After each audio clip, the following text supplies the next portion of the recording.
بسم الله الرحمن الرحیم. الحمد لله والصلاة والسلام على رسول الله وعلى آله و اصحابه و من والاه. اما بعد، صاحب کتاب در کتاب خطوات الی السعاده گفتند که کیف اکون مخلصا لله فی جمیع اعمالی، چگونه در تمام کارهایم شخصی مخلص شوم، شخصی که به خاطر الله میکند یک عمل، نه به خاطر غرضی از غرضهای دنیا. غرضی دنیا یعنی همه چیز، هر چیزی که خواه پول است، خواه مال است، خواه شهرت است، خواه آبرو است، خواه به خاطر یگان کس است، اینا همش غرضی دنیا میشد.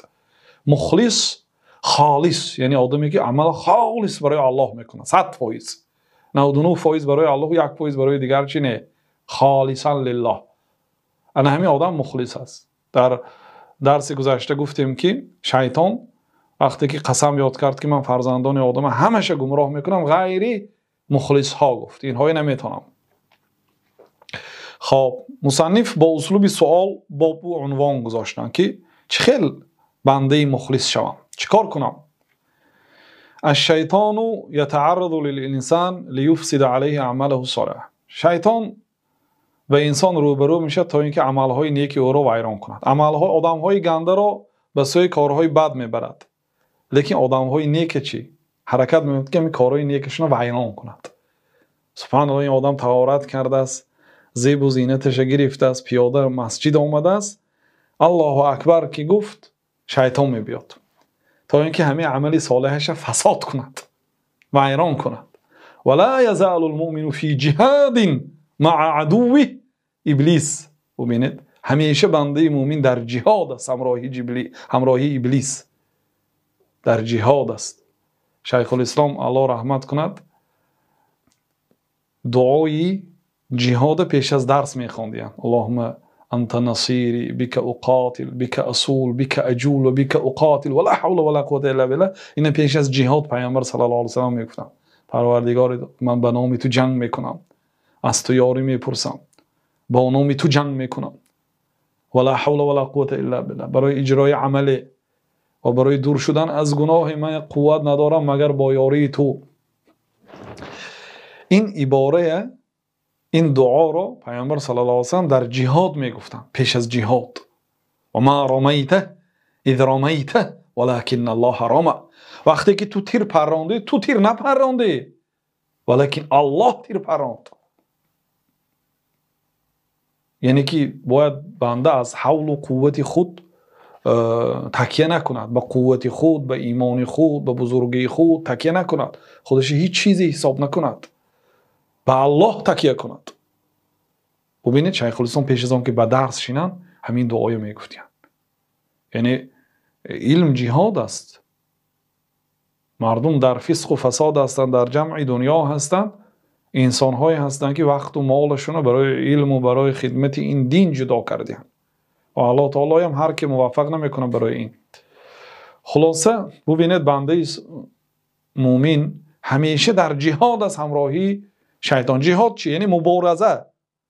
او شما میخواهد که ویران کند و فاسد کند و فاسق کند و کافر کند، حتی در آخرین لحظه می آید وقتی کندنی جان است، الله سلامت و العافیه، لا حول ولا قوة الا بالله، در اما آخرین لحظه خطرناک انا همونجا میبیاد با تمام قوتش حرکت میکنه که این بنده از دنیا کافر مرد.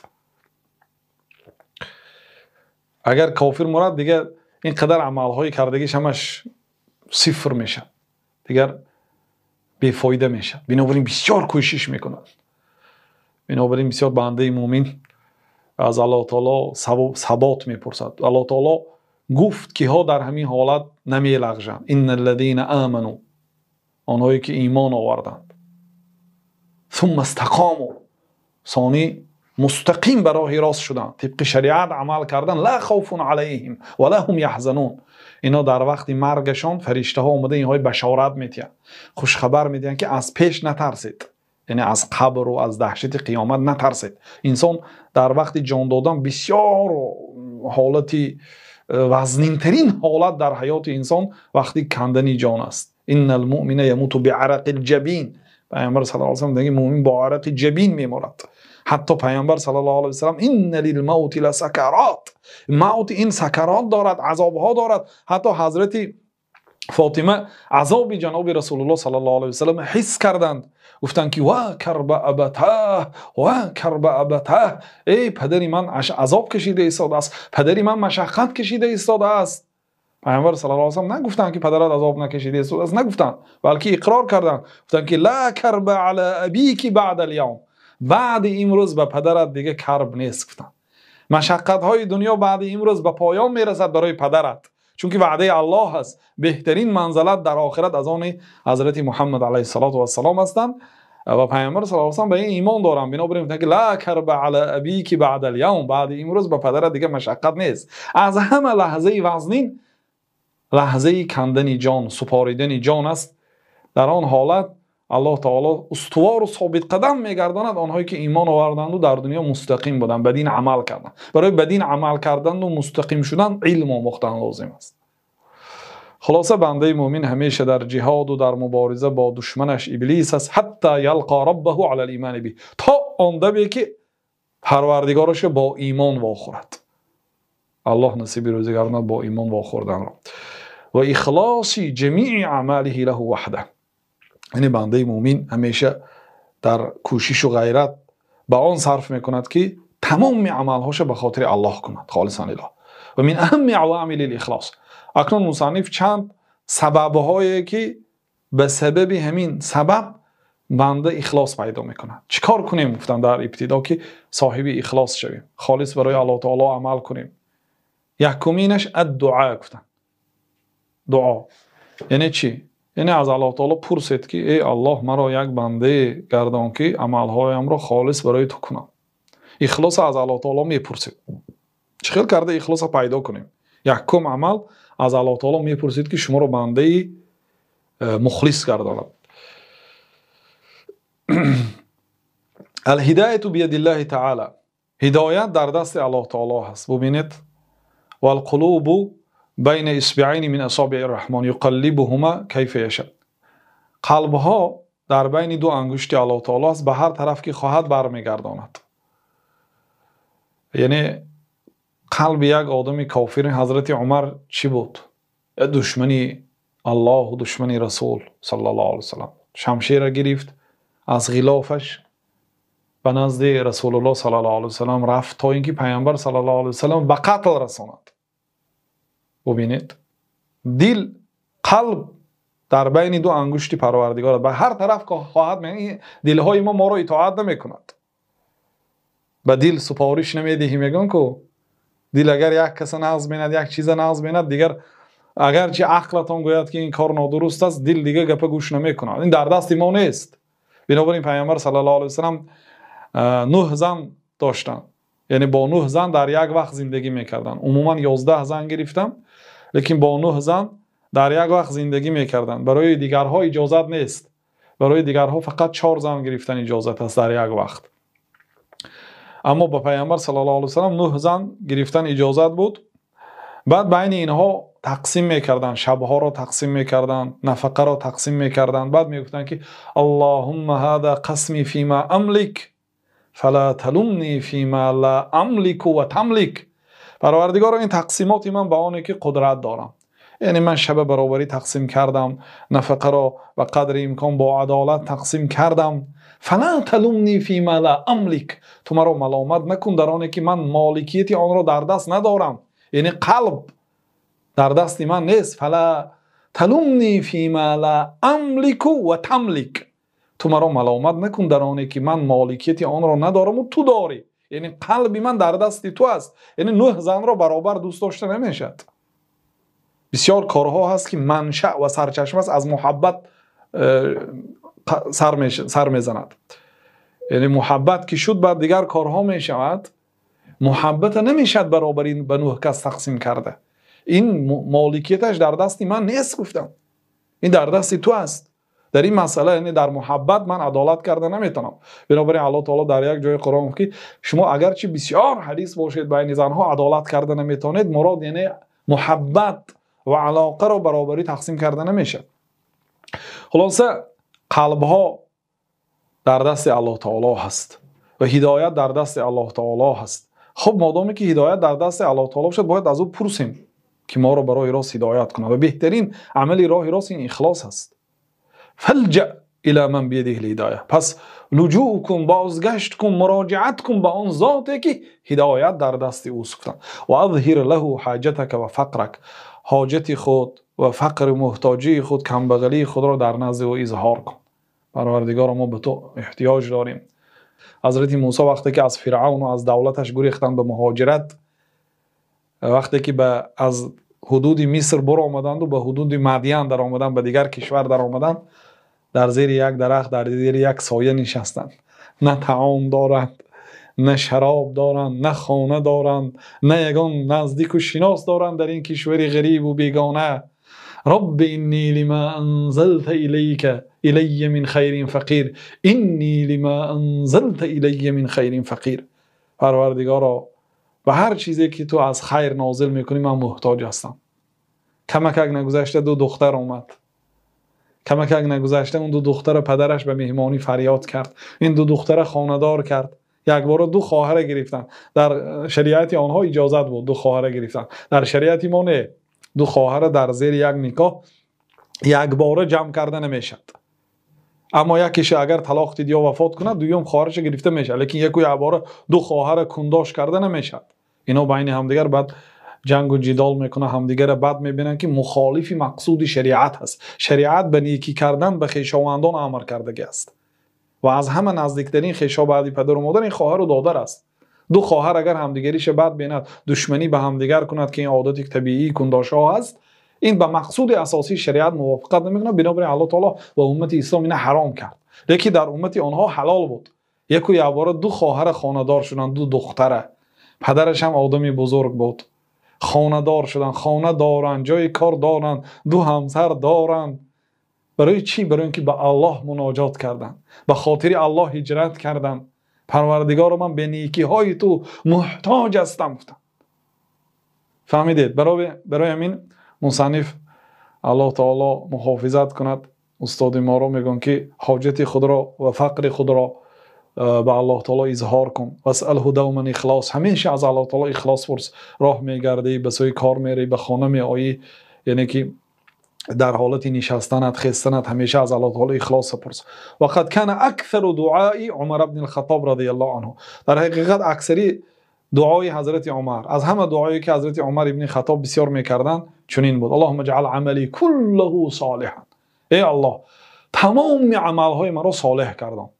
این در همین مدت 24 ساعت هر عملی که میکنه عملی صالح باشد و جعله لوجهک خالصا. لیکن همین عملهای صالح همشه به خاطر خودت گردان، خالصا لله باشد، نه به خاطر مردم. مثلا نماز خواندن عملی صالح، درس گفتن عملی صالح، به درس اشتراک کردن عملی صالح، لیکن این به خاطر الله شود ثانی قبول دارد. بنابراین که همشه به خاطر خودت خالصا لله قبول کن. ولا تجعل لاحد فیه شیئا، برای یگان کس در عملهای من چیزی نگذار، یعنی عملهای من به خاطر یگان کسی دیگه نباشد. این دعا را حضرت عمر بسیار میکردن. امام احمد در کتاب زهد روایت کرده. این یکمین سبب که به همین سبب آدم صاحب اخلاص میشود، دعا. دومینش اخفاء العملی، حرکت کنید تا به درجه یک صاحب ایمان شدن که در آن وقت دیگر مردم عملی شما رو میبیند نمیبیند، دیگه پروا نمیکنید. با اون تا با اون مرتبه رسیدن عملهای پنهان کنید، نداند مردم. كلما استتر العمل الذي يشرع فيه الاخفاء، هر وقتا که عمل پنهان شود، اون عملهایی که پنهان کردنش مشروع است. بعضی عملهای پنهان کرده نمیشد، وی باید آشکار کنیم، مانند نماز جماعت و مردم میبینن. خب کسایی که ندیدن اونها نمیگویید این نماز عصر خوانده اومدیم نمیگویید، لیکن خیلی کسی دید آن عملهایی که پنهان کردنش مشروع است، یعنی امکانیت هست. کان اقرب الى الاخلاص و ارجو للقبول، یعنی این عمل به اخلاص نزدیکتر میشد و به قبول نزدیکتر میشد، امید قبول شویش بسیارتر میشه اگر عمل پنهان ماند بین الله و بین خودتون. حرکت کنید یه عملهایی داشته باشید که همسرتون هم نفهمد و دخترتون و پسرهاتون هم نفهمد، هیچ کس نفهمد. همیشه عمل هر یک آدم داشته باشد، بعد به همان عمل تکیه میکنید. این عملهای ظاهری دشوار است، این عملهایی که مثلا کلان است، عملهایی در نظر مردم نمایان است، این عملها که به جنت در آمدن دشوار است. اون بعضی عالمای علمی نحو بودن، کتابهاشون تمام مشرق و مغرب، هر یک ملا بچه، هر یک طالب علم تا عالم شدن اول کتاب اونها میخواند، زبان عربی میآموزد، قاعده قانونی زبان عربی، گراماتیک عرب. یعنی وقتی که وفات میکند بعضی نزدیکانش میپرسند که با کدام کتاب هایت وارد بهشت شدی؟ چند کتاب نوشته است؟ الله به کتابهاش قبول داده است. کتابهاش مردم در تمام مشرق و مغرب میخوانند. با کدام کتابت وارد بهشت شدی؟ میگم با یگان کتابم. با بعض کمپیرهای محله سوره فاتحهش اصلاح کرده بودم. کمپیرهای بیچاره سوره فاتحه اون طرف فقط بسم اللهش خطا است. یک بسم الله الرحمن الرحیم گفته نمیتوند. بسم الله الرحمن الرحیم میگه مثلا. خطا است. او بسم الله اصلاح کردن یک مشکل است. اون سوره فاتحه اصلاح کردن مشکل. اون سوره فاتحه اگر اصلاح نشود نمازش اصلاح نمیشد. این اما یک کمپیرک بیاد و یک عالمی کلانه، اون عالمی کلانه 1000 نفر در مسجد منتظر است، یک کمپیرک بیاد و بود که من سوره فاتحه ما خانم درست کنید گفت اگر نظرش نمیگیرد این عمله. چون برای چی؟ برای اینکه این کمپیر از این اصلاح کردن مشقت از اونجا مردم این انتظار است. لیکن همین عمل اگر خالصا لله کند شاید همین عمل که جنت بداره. بعد میاد که من همین یک چند کمپیرهای محاله و سوره فاتحه اصلاح کرده بودم، اونا قرائت کردم، من اصلاح کردم، به سبب همین وارد بهشت شدم. عملی کم، نه همین عمل اگر آدم خالصا لله کند ان شاء الله خیر است. خب والمخلص الصادق يحب اخفاء حسناته. آدمی که مخلص است، عملها را خالصا لله انجام میده و صادق است، راستگوی هست، با همراهی الله تعالی راست است، در ایمانش راستگوی هست، این آدم حرکت می‌کند کارهای خیرش پنهان کند. کما یحب ان یخفى سیئاته. هر یک آدم دوست می‌دارد که گناهش هیچ کس باخبر نشود. همه می‌خواهد که از گناهش دیگرها باخبر نشود. خب مادامی که نمی‌خواهی که از گناهت آدم‌ها باخبر شوند، اینجوری حرکت کن که عمل‌های خیرت هم آدم‌ها ندانند. وتقدم في حديث 7 الذين يظلهم الله في ظله يوم لا ظل الا ظله ورجل تصدق بصدقه فاخفاها حتى لا تعلم شماله ما تنفق يمينه متفق عليه. و در بالا در مبحث های بالای کتاب گذشت که حدیثی 7 نفر شخصیت هایی که روز قیامت در زیر سایه الله تعالی قرار میگیرند، روزی که غیر سایه الله تعالی دیگر سایه نیست. از بین این 7 نفر آدم ها پیامبر صلی الله علیه و آله یک آدمی را ذکر کردن که مردی که به دست راستش صدقه کرده است، دست چپش بی خبر مانده است. یعنی مراد همسایه ها، خویش و تبار، زن و فرزندا، نزدیکانش از همین خیرش بی خبر، هیچ کسی نمیدونه.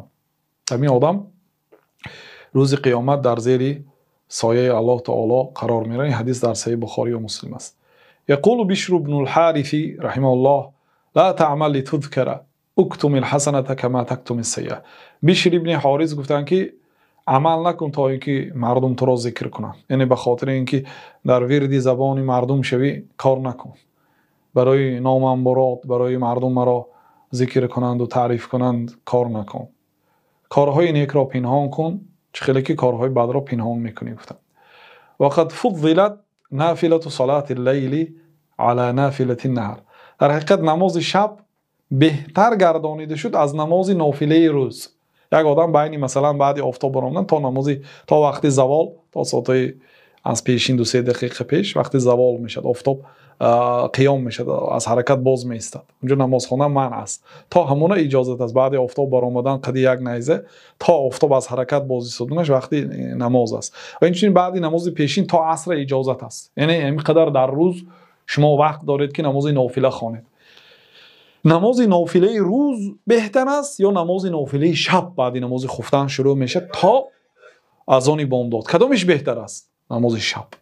نماز شب برای چی از نماز روز افضل گردانیده شد؟ و این چون استغفار و سحری علی غیره، استغفار پرسیدن در وقت سحری. سحری یعنی آخری شب، بعد آخری شب وقت اذان می آید. از وقت اذان پیشتر این سحر است. سحری میکنید کو؟ سحری ها در آخری قسم شب میخورید. کسی روزه میداشته سحری میکند. برای چی سحری گفته شد؟ یعنی در وقت سحر اون خوراک را خورده میشه. در همان وقت استغفار پرسیدن طلب مغفرت پرسیدن بهتر است از طلب مغفرت پرسیدن در روز. فرزندان حضرت یعقوب گفتن که استغفر لنا، ای پدر جان ما، برای ما از الله تعالی مغفرت بپرس که ما در حق تو اینقدر جور کردیم. 30 سال پدر گریه کنانیدن. یوسف دوست دیدن بردن گفتن ما به قتل یوسف گرگ خورد گفتن. خلاصه 40 سال حضرت یعقوب یوسف ندیدن. بنیامین دوستان بردن این خیلی کارهای کردن. یک برادر دیگه یهودا دیگه نه آمد. حضرت یعقوب علیه السلام خیلی یعنی درد آوردن این فرزندانشان. یوسف از پدر جدا کردن. اینقدر سبب مشکلی ها گشتن و در آخر گفتن که پدر جان ما از الله تعالی در گناه های ما مغفرت طلب کن. حضرت یعقوب گفتن که ساستغفر لکم ربی، زود است که من از پروردگارم به شما استغفار میپرسم. یعنی نپرسیدن عین حال، چون که روزانه گفته بودن. گفتن که زود است که میپرسم، یعنی وقتی سحری میپرسم. و الله تعالی هم ثنا گفته است به آنهایی که در وقت سحری از الله تعالی با گناهاشون استغفار میپرسن و هم والمستغفرین بالاسحار. الله تعالی گفت که آنهایی که در وقتهای سحر از الله تعالی استغفار میپرسن. خلاصه استغفار سحر از استغفار غیر سحر، نماز شب از نماز روزانه یعنی نافله ها افضل گردانیده شد. لأن ذلك ابلغ فی الاسرار، چون که این بسیار به پنهان کردن عمل نزدیک است. یعنی این عمل ها مخفی میماند غالبا تا آدم خودش نگوید، هیچ کی بخبر به همه خواب از این حالت. و اقرب الی الاخلاص، برای اخلاص نزدیکتر است. بنابراین حرکت کنید، کارهای خیر شبانه اجرا کنید. گفتن این دومین سبب. در همین قدر کفایتی میکنیم. والله اعلم. صلی الله و سلم علی نبینا محمد و علی آله و صحبه اجمعین.